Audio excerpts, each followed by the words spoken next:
እግዚአብሔር የተናገረ ቃል ነው። እንግዲህ ይሄ ቃል በምስክሩ ታቦት ላይ ሆኜ አነጋግርሃለሁ ብለው ለሙሴ የተናገረ ቃል አለ። በምስክሩ ታቦት ላይ ሆኜ አነጋግርሃለሁ። ማነው የሚያነጋግረው?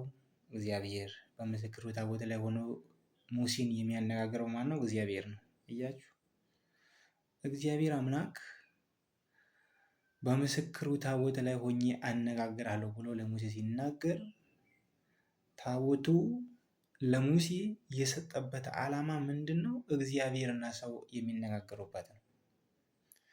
በሁለተኛ ደረጃ ታቦት የማን ነው በሚለው ነገር ስናየው ታቦት እንደ መጽሐፍ ቅዱስ አስተምሮ ታቦት የእግዚአብሔር ሆኖ እናገኛለን። ታቦት ራሱ የእግዚአብሔር እንግዲህ ዛሬ ታቦትን የእግዚአብሔር እንዳልሆነ ሁሉ ታቦት ጣዖት ነው ብሎ የሚሰድቡ ትውልድ ተፈጥረዋል ማለት ነው። እስቲ እናየው። ራዕየ ዮሐንስ ምዕራፍ 11 ቁጥር 19 ላይ እንዲህ የሚል ቃል እናገኛለን። በሰማይ ያለ የእግዚአብሔር ቤተ መቅደስ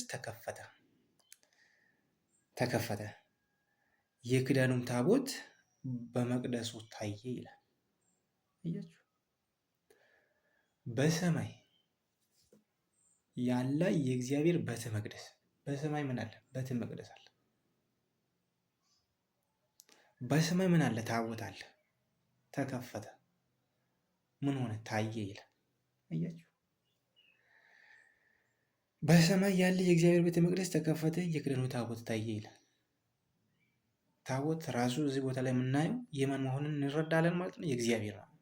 የእግዚአብሔር መሆኑን እንረዳለን ማለት ነው። ታቦት የእግዚአብሔር ነው፣ የኦርቶዶክስ አይደለም፣ የማንም አይደለም። ታቦት የእግዚአብሔር፣ ታቦት የእግዚአብሔር ማደሪያ፣ ታቦት ሰውና እግዚአብሔር የሚነጋገሩበት የቃል ኪዳኑ ያረፈበት ነው። ሆን ብለህ ታቦትን ሳታውቅ የማን እንደሆነ ሳታውቅ ሳትረዳ ታቦትን ትዘልፋለህ፣ ታቦትን ትሰድባለህ። እኔ ግን አንዳንድ ጊዜ ሳስበው እኔ የሚመስለኝ ታቦትን የሚሰድቡ ሰዎች መጽሐፍ ቅዱስ እንደሚነግረን ከሆነ አጋንንት ነው። ታቦትን የሚሰድቡ ሰዎች፣ የሚያንቋሽሹ ሰዎች አጋንንት መሆናቸው የሚያስረዱበት አንቀጽ አንዱ ታቦትን መስደባቸው አጋንንት የመሆናቸው ምልክት አንዱ ይሄ የስድብ ቃላቸው ነው። እስቲ እንየው።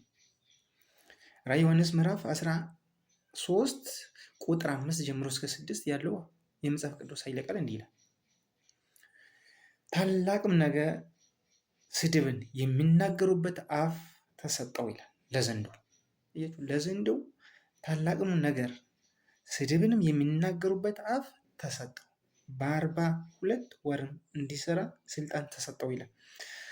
እግዚአብሔርን ለመስደብ፣ ስሙንም ለመስደብ፣ ማደሪያውንም ለመስደብ በሰማይ የሚኖሩ ቅዱሳን የሚሰድቡበት አፍ ተሰጣቸው ይላል። ቅዱሳን የሚሰድቡበት አፍ ተሰጣቸው ይላል። ለነማን? ለሰይጣን፣ ለአጋንንት። ታቦትን የሚሰድቡ ሁሉ አጋንንት ናቸው። ታቦትን የሚሰድቡ፣ ቅዱሳንን የሚሰድቡ፣ ማደሪያውን የሚሰድቡ ሰዎች አጋንንት ናቸው።